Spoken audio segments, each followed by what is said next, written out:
Always.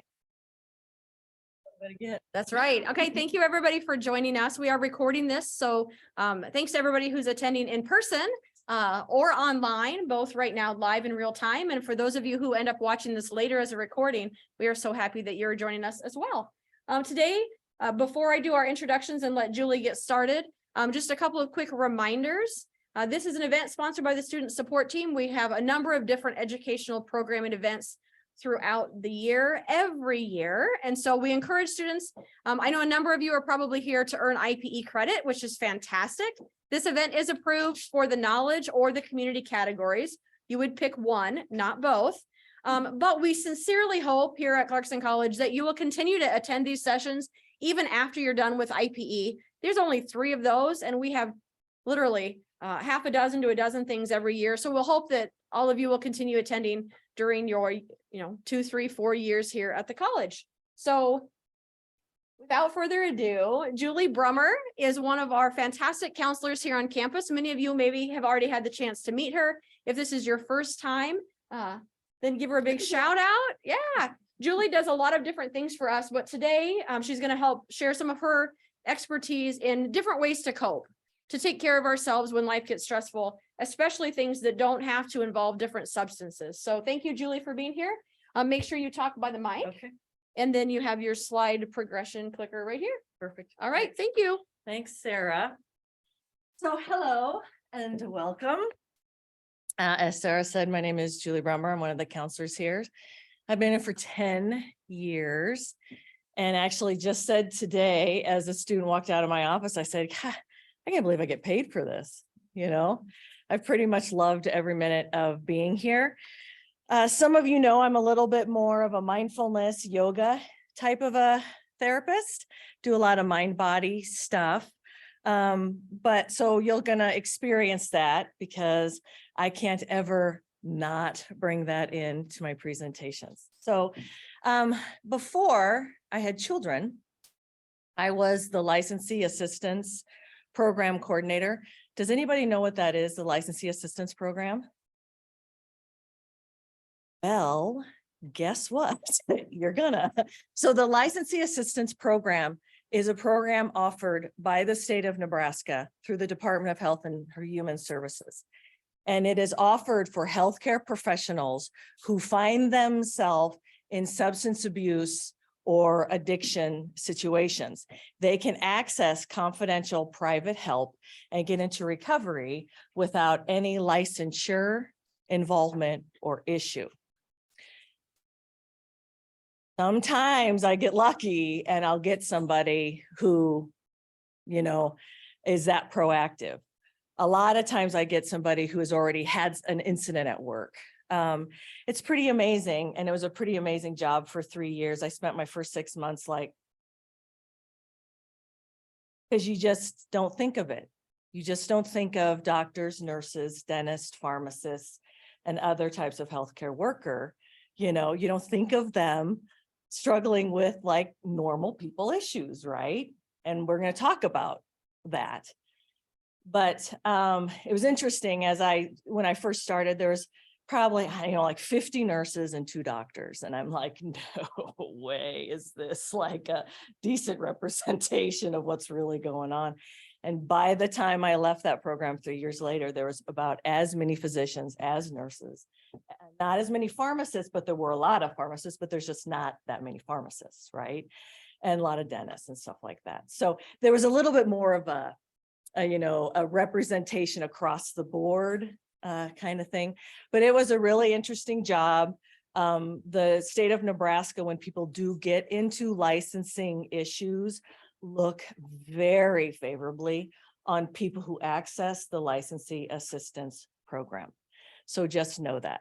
I sent people to programs that specially treated licensed healthcare professionals.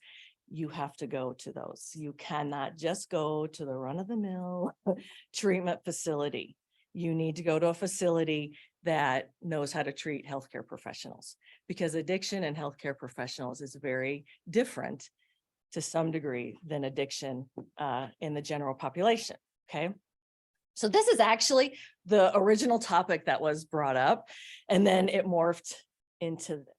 Okay, but I wanted to give you a little background because that's why I'm doing it, is because moving into the healthcare field actually makes you more at risk for substance abuse and addiction. And the problem with substance abuse and addiction, or the problems with drugs and alcohol, is that they work. But I'm going to talk to you about the short term of how they work, how it hijacks your brain, no matter what drug it is, marijuana to an amphetamine, to a painkiller, to alcohol. They all have different, they all kind of express themselves differently throughout your body, but they hijack the same exact spot in the brain, which makes them very dangerous. Okay. So that's kind of just a little bit of an overview. That's what I used to do. And I spent a lot of time working with professionals and got to see, you know, a lot of the differences and a lot of the reasons why they were considered more risk. At the end of this all, because you guys are now eating food, usually I start with a mindfulness practice. Okay. So I'm gonna move the people's face. Oh. So that for the recording. That won't be on there. Here we go. I'll try. Okay, so something I wanted you to just start to think about is the top causes of mortality in the United States. And there are a few over here. I think could slide over here. There are disease associated with death and heart disease, cancer, lung disease, accidents. I think some accidents probably. Stroke, Alzheimer's disease, diabetes. Those are just kind of top mortality in the United States. And then here's some behavioral causes of death in the United States.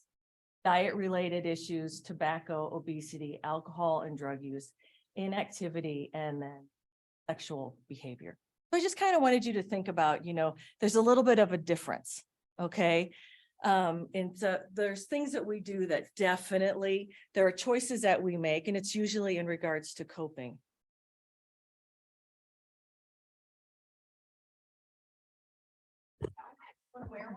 I don't know. It's really funny that anybody has a hard time hearing me. Like, I think that's the first time ever in my entire life somebody has said that. So that's kind of funny. Oh.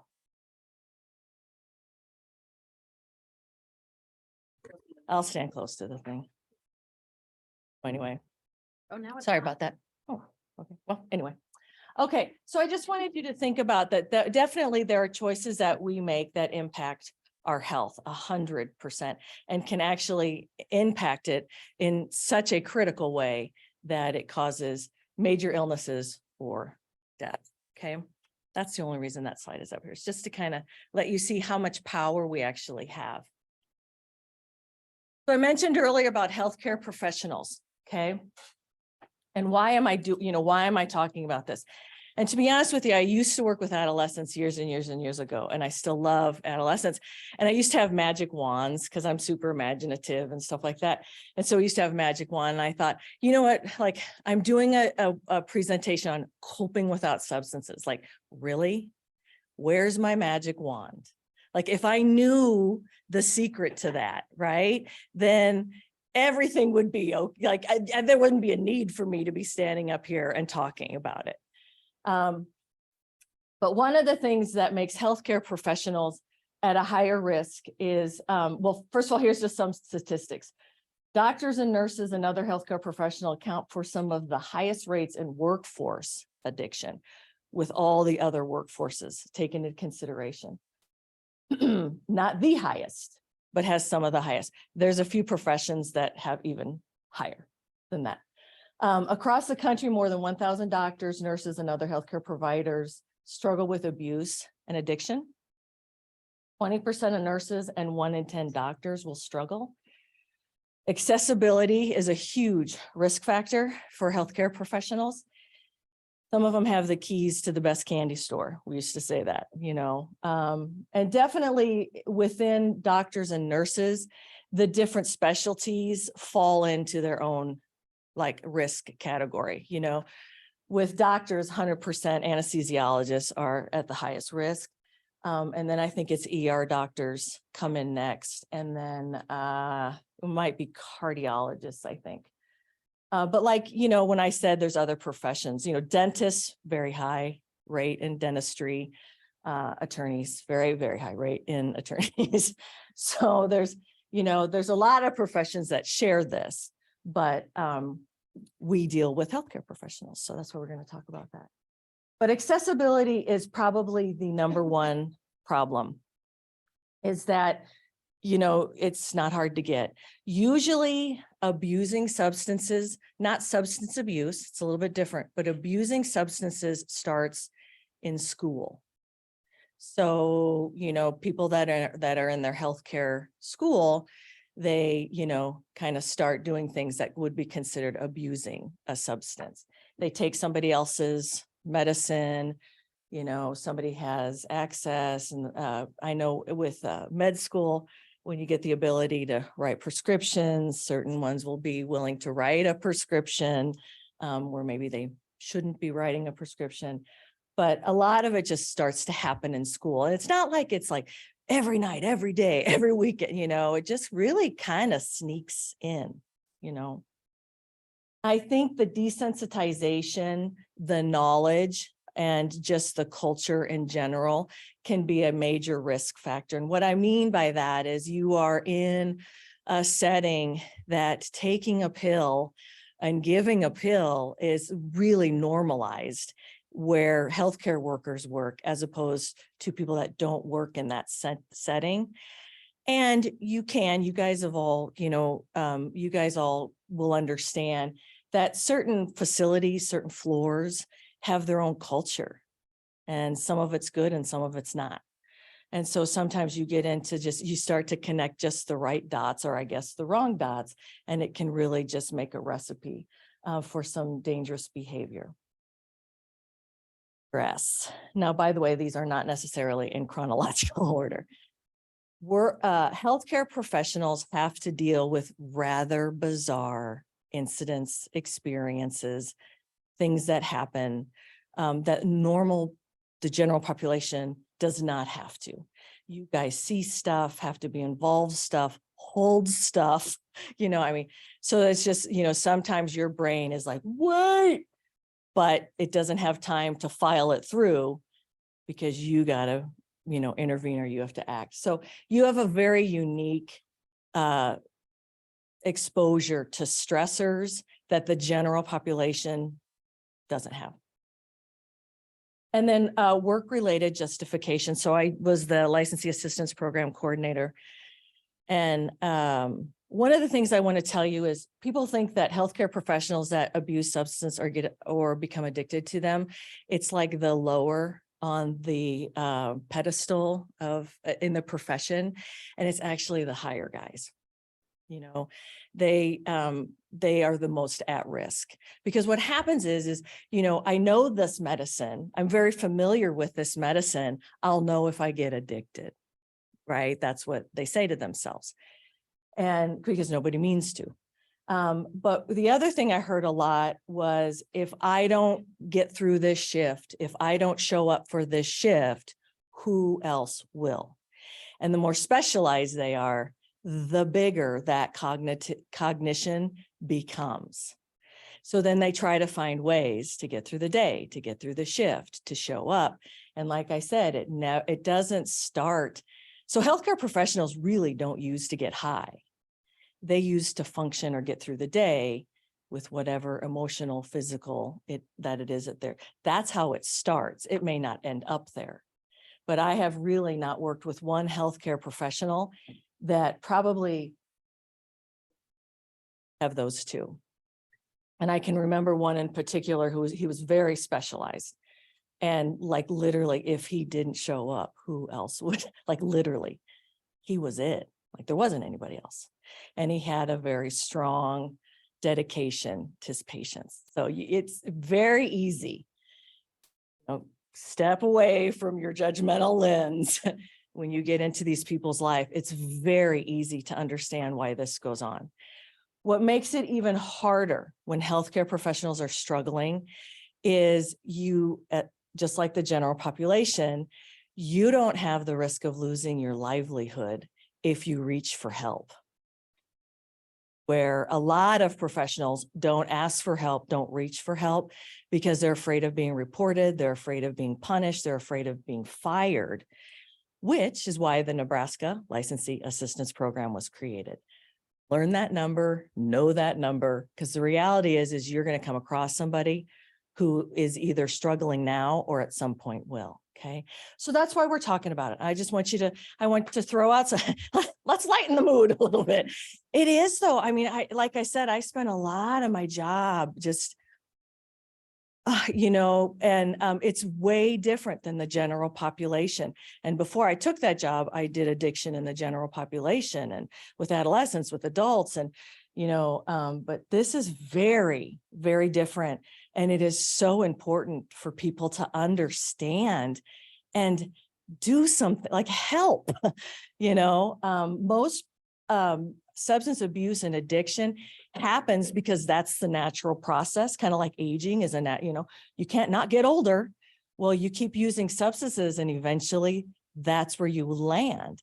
That's not why they started. So I think it's really important to understand that. Okay.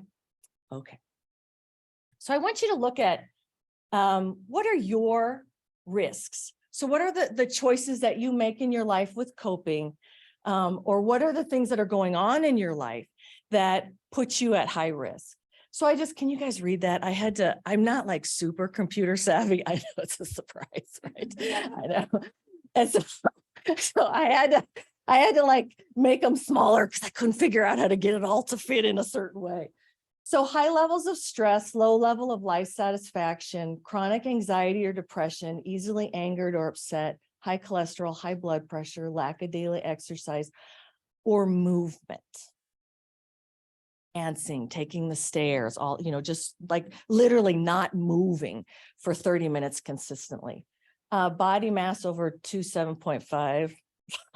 Who knows that? I mean, do you guys know your body mass index? Good for you. Smoke, tobacco, or marijuana.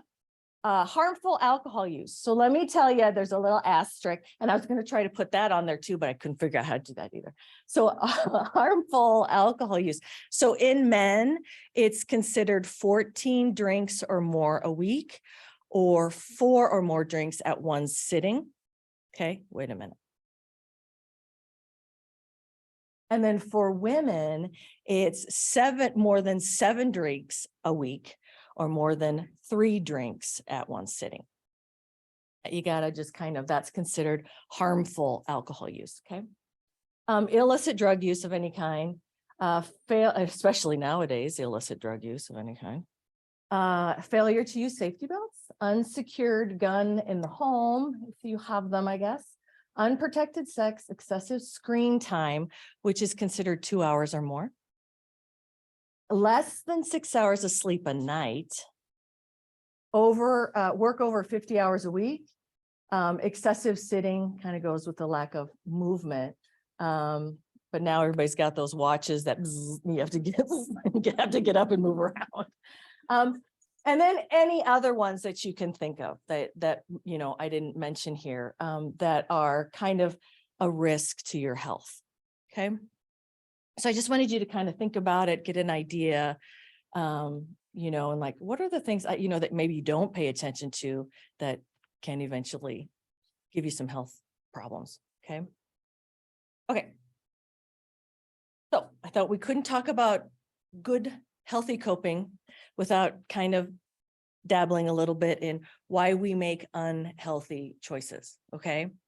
So there's a lot behind this, and I only have 45, 50 minutes. And so, because I have to do my mindfulness practice. And so without going into the neurobiology of this, I did want you to really think more about healthy choices versus unhealthy choices, more from a neurobiology perspective and less from a character flaw or whatever.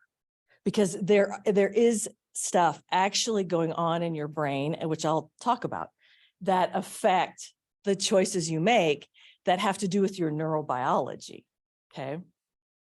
So the number one reason we make unhealthy choices is immediate gratification. We don't like the way we feel, and we want to get the hell out of the way we feel, and we'll do anything it takes. I'll talk a little bit more about that. That has a little bit to do with the stress response, and I'll talk a little bit more about that in a second. Okay. Oh, and there it is again. Oh, maybe I am supposed to be talking about this now. So the stress and the stress response. So just a little chat here. So the stress response, we all know about it. And what happens is when it gets triggered, it starts shooting out all these hormones. Okay. Well, those hormones float up to our brains and shut off certain circuits in our brain and fire up other circuits in our brain. One of the very strange circuit that does not get shut off is the need for immediate gratification that's in your limbic system. So strange. So basically, put in very simple terms, when we feel a threat, our brains are searching for anything that will, as fast as can be, alleviate the feeling of the threat, which is why immediate gratification puts you at risk when you're under acute and chronic. Chronic stress, I think, is a little bit more dangerous than acute stress. But that's why. So immediate gratification just becomes your way of going through your life, because your mind is just continually thinking about, how do I feel better? How do I feel better? How do I feel better? Okay. We make unhealthy choices also because of just how we were raised, maybe learned behaviors. Some people,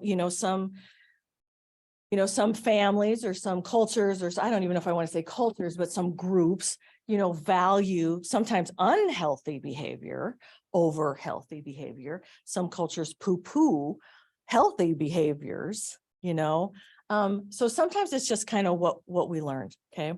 Some cultures, I see some students a lot of times, and like therapy is like taboo, right? We know that. And so, but they got here anyway. So, but there's a lot of things that, based on just kind of how you went through your life, that you picked up that are actually you're keeping alive, and, maybe not thinking about it, but it's affecting your health. Dissatisfaction with life is a really big one. So our brains, when we choose something that make us feel better, our brains want to repeat that. And if we don't have a lot of things going on in our life that make us feel better, if it's just one thing or two things and that's it, we don't have like 20 things out here or 10 things out here that are making us feel better, your brain will always go back to that one thing that you did that made you feel better. Okay. So having a big variety of things that help you feel more satisfied in your life is a really big benefit, is a choice to make that would be a big benefit to your health. Okay. And then unrealistic expectations, social media, social pressure can lead our brain to overvalue quick fixes. Has anybody ever heard the term, don't judge your insides with other people's outsides? Do it all the time without even knowing it when you're on social media. And it may not be right away, it may be after an hour or 2 hours, or maybe a day when you're not feeling well. But that social media is a great platform for that, judging how we feel on the inside based on how these people look on the outside.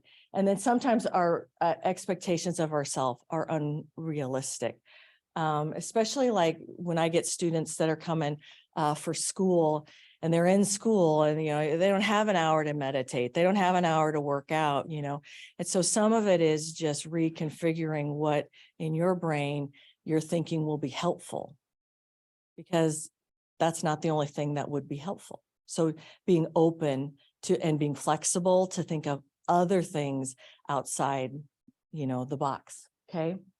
And these are just some of the reasons, but there's a lot of neurobiology behind these reasons that we're doing some of this stuff. And we know looking at social media, affects the brain. know, that, negative self-talk, negative conversations that you have with yourself affect how you feel, affect all the chemicals that are kind of being released in your body. So it's amazing. Your whole body is so amazing. And every thought has an expression in your body. And we only know that because when we have a big thought, right? I forgot about the test, right? And you're like, "Ah." So we know that connection exists. It exists all the time with every little ding. Sometimes we just ignore it, or sometimes we've just become numb to it, or sometimes we prioritize something outside of ourselves over something that's going on inside of ourselves. But there's always a physiological response.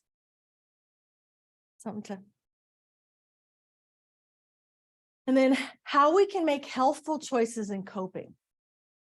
Okay. So this is just a little bit of a blueprint, because if what I was talking about was so easy, like, nobody would want to lose weight, nobody would, need to exercise more, nobody would, right? Everything would be like utopia. So, but there are certain, again, the neurobiology, there are certain activities that we can do on a fairly consistent basis. And actually, I've got 5, and it's pretty much across the board. There isn't really more than 5 that you could start implementing these things and seeing a little bit of a shift. I will tell you, one of the things I tell my students all the time, it's not the big things that matter. It's not the big changes you make in your life that are going to make the difference. It's the little tiny ones. Every alcoholic and addict wakes up one day and just says, I'm not drinking. Simple choice. Not easy, but just, it's those little tiny, I'm going to breathe deeper today. I'm going to walk more today. I'm going to take the stairs. I'm going to not eat sugar today. I'm going to decrease my caffeine use from 5 cups to 3 cups. It's small. It's not this big. I always tell my students, Oprah really messed us up. It's not a big aha moment that changes your life. It's the little tiny ones that do. Okay. So learning to value behaviors that promote health and devalue poor health behaviors. And so it's just a little bit of, with that, it's just a little bit of taking an inventory. What are the things that you take for granted that maybe you shouldn't? Are there people in your life that encourage you to engage in poor health choices? Very possible. There's a lot of peer pressure. I was just talking to somebody and they're like, yep, every day after work, they go out to, it's hospital. Every day after work, they go to the bar, and stuff like that. And not that you can't do it. Remember, we talked about harmful use.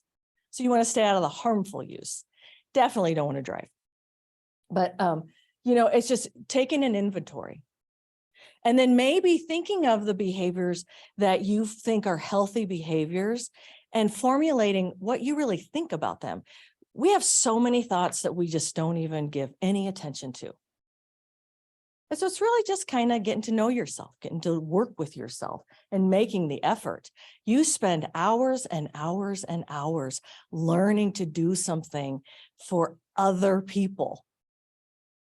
Take 5, 10, 15 minutes and just check in with yourself. Find out where you're at, where you're going, where you want to be. Okay. Number 2 is enriching your life to dampen the need for immediate gratification. And I kind of talked about that one already. And it doesn't have to be these big, huge things. It could be, if you like music, if you like art, if you like, the mountains, and it could be looking, obviously we don't have any. So it could be, looking at pictures. They have found through neuroscience that guided imaging. So has anybody done guided imagery? I'm a big fan of that. And they have found that, guided imagery can have the same physiological effects and changes as actually being there. So if you have a memory that elicits something beautiful inside you or soothing inside you or joyful inside you, you being able to recreate that helps shift your physiology. Okay. So looking at a picture of water, while you miss the energy coming off of the water, like literally the water and the ions in the air and stuff like that. But that's another thing. But that it still has a benefit. Looking at the mountains, a picture of the mountains, listening to the crunching of the snow, watching somebody ski, whatever it is, watching a brook, watching it on TV helps trigger the same physiological responses when you were there. Okay. So it doesn't have to necessarily be all these activities, all these groups, all these meetings. It can be just 5-10 minutes of doing something that just kind of really makes you feel better, makes you happy. Learning something new, just being curious about your life. Enhancing resiliency. So resiliency is the buzzword, right? Nowadays, it's been that way for a couple of years now. But for me, resiliency is really mirrored very well in heart variability rate. So the heart variability rate is your heart's ability to rebalance itself after it's been, stimulated a lot. And how long does it take your heart to recover back to normal? And so then you stop. And then how long does it take you to get back to normal then? And they have found that that's a great indicator of resiliency, is how fast. It makes sense though, from a biology perspective, how fast your heart rate can get back to normal and then send messages everywhere else to help everybody else normalize. Big deal, but it's kind of that way. Resiliency is that way, is, you get scared or you get afraid. And then how long does it take you to calm back down? I do like the analogy between the heart returning back to normal, but just even ourselves, when we feel panicked, stressed, how long does it take us to calm back down? How long does it take us to get off the ledge? I'm going to fail this test. How long does it take us to get control of our thoughts? Okay. So just really being very aware of your inner workings, knowing what your mind is doing when you don't know what your mind is doing. It's really, really important. And then training your addiction circuits. So the dopamine effect kind of is what we're talking about. And with the when you drink and it releases, a lot of stuff that makes you feel better. It doesn't take long for your brain to be like, I want that again. And then the next time you ingest it, it happens much sooner than the very first time you ingested it. And then the next time you ingest it, it happens almost immediately. And so that's where that neurological kind of connection between dopamine and, usings of substances kind of happen. And it just really, you have to learn how to train your addiction circuit. That's a whole other workshop. Okay. I did highlight something I wanted to share with you, and I highlighted it because I was like, so your well-being may be at risk. Your brain activates a series of protective mechanisms as a stress response and behavior to focus on addressing this immediate danger. So a little bit like I said earlier, when you are stressed out, long-term is not even in vision, it's short-term.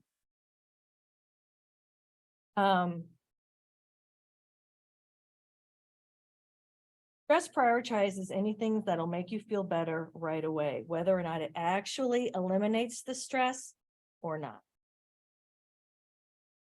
And so the dopamine effect kind of has a similar, a similar network inside. Dopamine is just very powerful, right? And so you just have to learn how that's playing out within your body and with the relationship of some of the bad things. So one of the things I haven't talked much about, but definitely the dopamine effect gets triggered, sugar, salt, they hired chemists like potato chips companies and stuff like that. Years ago, I can't remember, in the 80s or something like that, they hired a whole bunch of chemists. Do you guys know this? To realize just exactly how much salt, sugar, and fat to put in Cheetos, Doritos, Lay's potato chip that would be the most addictive. There's a great podcast called Pharmacy, and he talks about that, all these chemists. And it was in the 80s, I think, that this all happened. And they figured out the exact level of sugar that addicts the brain, the exact level of fat, and the exact level of salt. So the podcast is called Pharmacy, Pharmacy. It's really good. His name is Dr. Hyman. He tends to mostly look at foods, like the food industry and stuff like that. And then making flexible decisions to empower your brain to make healthier choices. And again, you have to understand, I'm sure you all have experienced it, when you get stressed and panicked, your options become narrower and narrower and narrower. And it's just, really working with somebody, whether it's a professional or just somebody else. We know that working with partners to lose weight, to exercise, to do anything, to eat healthy. There was a study that people who ate together changed their eating habits to the people that they ate with. So if you're a healthy eater and you ate lunch with unhealthy eaters, eventually you would become the unhealthy eater, and then vice versa. So we know that there's that social connection, that need, and that accountability that really helps us be more successful. So whether you work with a friend or with somebody who's a professional, it can to help you stay flexible. And when you lose that flexibility and become very judgmental, that affects everything, and then that affects how your thinking is. That affects the chemicals in your brain.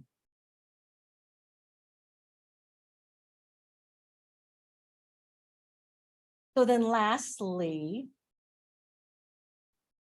one of the things we know for sure is the more in control you feel in your life, the healthier coping or the healthier choices you're going to make for yourself.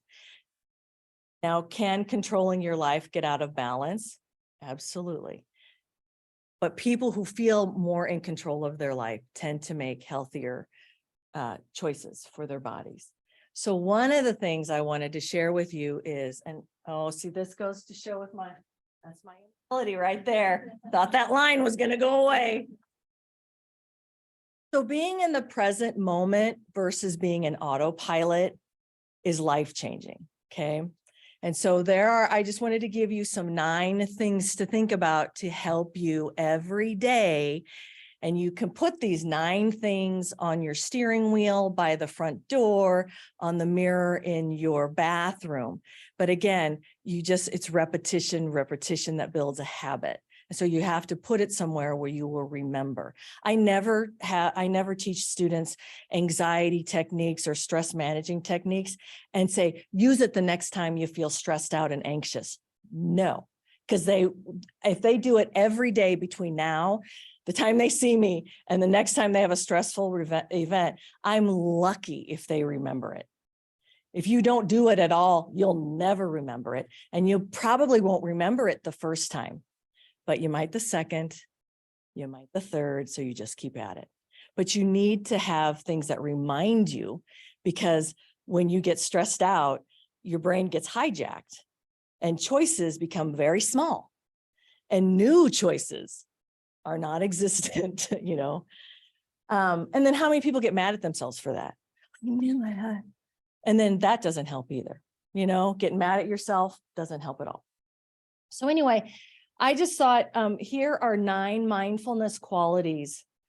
How many of you wake up in the day and think, this is the kind of human being I want to be? Does anybody do that? I mean, I don't even do that. I try, but, I remember when I was a young mom and my kids were little, and, one of the things what kind of mother do you want to be today? And I used to do that a lot because it was hugely powerful. And any of you have small children. I had 2 boys, and I needed it. But something as simple as waking up every day and on purpose picking a quality that you want to bring within your day. So non-judging, gratitude, patience, a beginner's mind. And what that is, a beginner's mind means that you are teachable, or in other words, humble, that you don't know everything there is to know, okay? Trust, non-striving, acceptance, non-attachment, and generosity. And you could spend a whole workshop on picking those apart. But those are just a few things, to think about as you walk out the door that day, going to class, just bringing yourself a little bit more present in your day, in your shoes. That will really help with decision making. The more autopilot you are, the more you're just picking and you're not even aware of that you're doing it. Okay. Oh, I already talked about that. Bottom line, the more in control of our lives we feel, the better choices we make for ourselves. Okay, let's practice. Okay, so.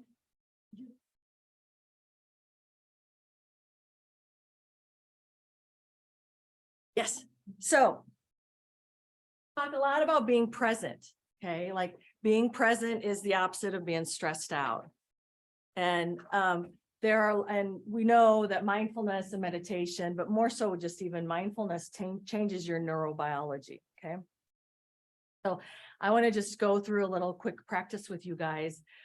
Besides just setting an intention like the 9 qualities and just picking that, it just, sets the tone, but also they didn't hear. And so anyway, I just wanted to do a little mindfulness because mindfulness is something you can do anytime. You don't have to shut your eyes. You don't have to have a cushion. You don't have to have statues or anything, candles. You can do it at any time. It is so powerful though. Mindfulness and people that practice mindfulness literally change their brains. They literally change the structure, the physical structure. There's a lot of research on that. They have more gray matter. They change the neural networks and things that are firing and not firing. So, and it's so simple, and it just takes doing it. And I recommend starting with 5 minutes. I don't recommend a big full blown, but just think about your body. Think about your heart, your lungs, your brain. If every day you just took 5 minutes, shut off and just let yourself be. And I know for some people, it's super hard to do that. And then there are other techniques that can help you get to that point where you can just be. But the fact that you find it hard to be with yourself, your body's giving you great feedback. Like that's not something you ignore. Like when I used to teach yoga for years, and I have people come up and they were always the really, like A personality types. I just can't meditate. I don't know. And meditation is just not for me, and you're thinking, well, they probably need it the most, I get it though, like when I couldn't even touch my knees when I started with yoga, and then you go to yoga and a lot of yogis are ex-dancers. Like that shouldn't count. I'm up there. And so, yeah, but your body is constantly giving you really great feedback. Sometimes we learn to ignore it by things that have happened in our lives. We've learned to not trust it by things that have happened in our lives, or we just don't understand what it is it's trying to tell us. But your body is constantly giving you some great feedback. And one of the things I can tell you unequivocally is if you keep thinking that there should be something you should be doing, do it. And it keeps coming up. I should do that. Oh, I should do that. That'd be really good for me. I should do that. Find a way to do it. And maybe it's, and if it's exercise and it's an hour, maybe it's not an hour, maybe it's 10 minutes, maybe it's, you got, again, flexibility and stuff like that. That's just the beginnings of it. Okay, so let's do this. So I'm going to do it with you. Shut your eyes. And if it's not comfortable for you to shut your eyes, you can just keep your chin level, but look down towards the floor. I need you to have both feet on the floor. And so sometimes the challenges in our life are about us learning to deal with the consequences of us being us. Sometimes that's the biggest challenge, is we have trouble dealing with ourselves. And so just kind of take this moment to let yourself be non-doing. Especially in college, you're constantly striving. So just even now to help yourself rebalance, reboot, and just take a few moments of non-striving. You lose track of how much time, how much you're striving for. But you know, you are striving. By gosh, give it credit, honor it. You're doing it. So then I just want you to draw your awareness to your breathing. At the same time, relax your jaw. So top row of teeth, bottom row of teeth, don't touch. Relax your shoulders, your arms. Soften the skin around your eyes. And then I just want you to breathe way down towards the seat of your chair. Like breathe way down in your deep belly. So sometimes our gut is called the second brain. And there are 9 times the messages from the gut to the brain than the brain down. A lot of serotonin in our gut. Our immune system is in our gut. There's a lot of, this is so strange, there's a lot of brain nerve cells in our gut. So something's going on down there. Really important. And a lot of gut related issues are stress related. So breathe down there and just breathe in health and oxygen. And as you exhale, exhale carbon dioxide and just any want to put a word to.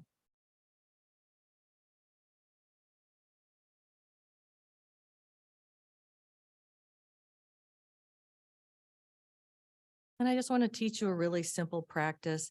It's a little bit of a busy practice, so sometimes it's more accessible to people than just sitting here focusing on the breathing.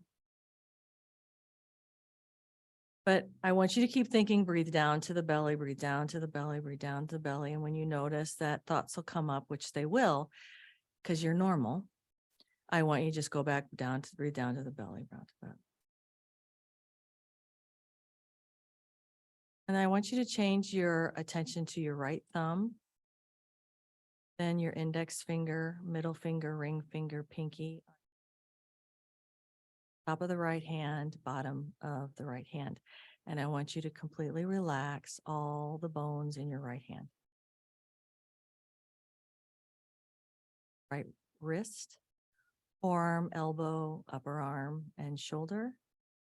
I want you to let all the bones in your shoulder, your upper arm, elbow, and forearm, hand.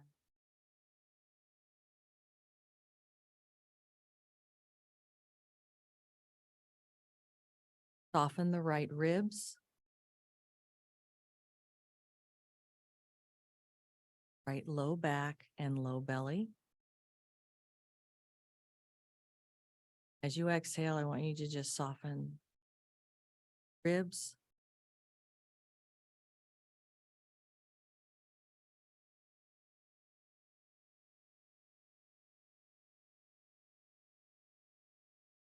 awareness to the right hip, right thigh, front and back of the right knee, right lower leg, ankle, heel, bottom of your right foot, top of your right foot, right big toe, second toe, third toe. All the way from your hip down your leg, all the way out the feet, tips of the toes. Let that be heavy and relaxed like wet cement.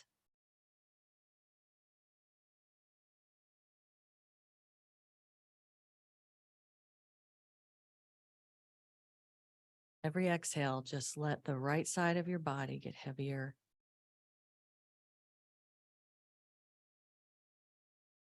You may notice a difference between the left and right side. You may not. Shift your focus to the left thumb, index finger, middle finger, ring finger, pinky, bottom of the hand. The bones in your hand on the left be heavy. Left wrist, forearm, elbow, upper arm, and shoulder. All the way from your shoulder, down your arm, out through the tips of your fingers. Let it be heavy and relaxed.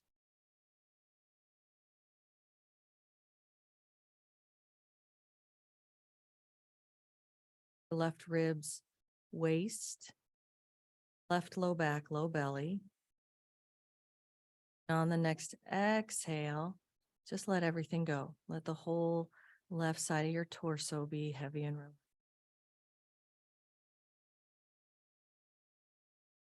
Left hip, thigh, front and back of the left knee, lower leg, left ankle, heel, bottom of the foot, top of the foot. Left big toe, second toe, third toe. Let it be heavy like it's made of wet cement.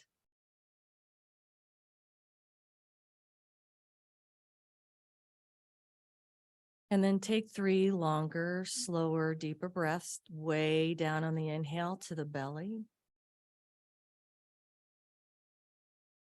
All the old air. That 3 times.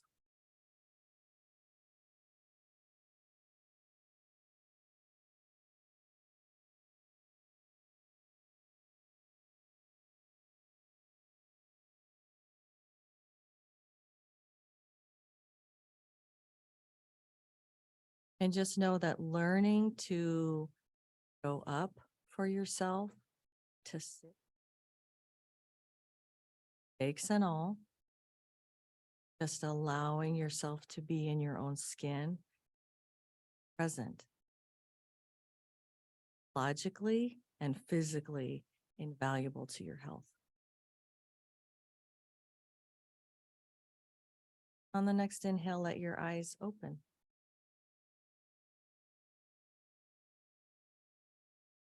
And I thank you guys for your time. I hope one thing was helpful.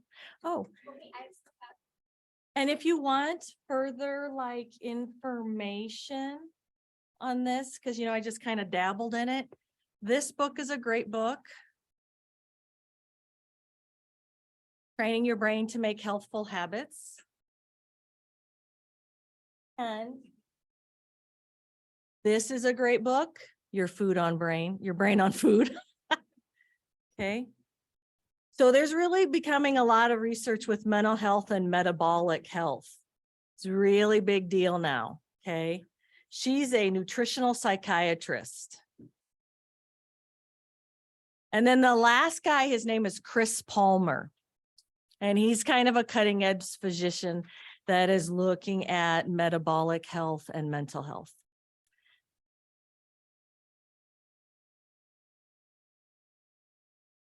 You're welcome. Okay. Thank you. Thanks, you guys. Did you have, if you can hear me online, Julie does also have some cards here with some Oh, little breathing, breathing. techniques And one things. side and on the other side is essential oils that, like essential oils for relaxation and essential oils for concentration and focus. So Yeah, so feel free to grab those. Just a reminder, if you're using this for IPE credit, it has to be turned in within 90 days. If it's 90, love you, but you can come to something else.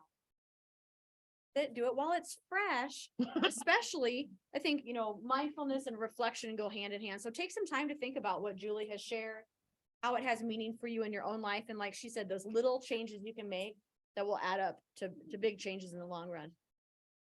Thank you, everybody. thank Thanks, you. Julie. Thank you.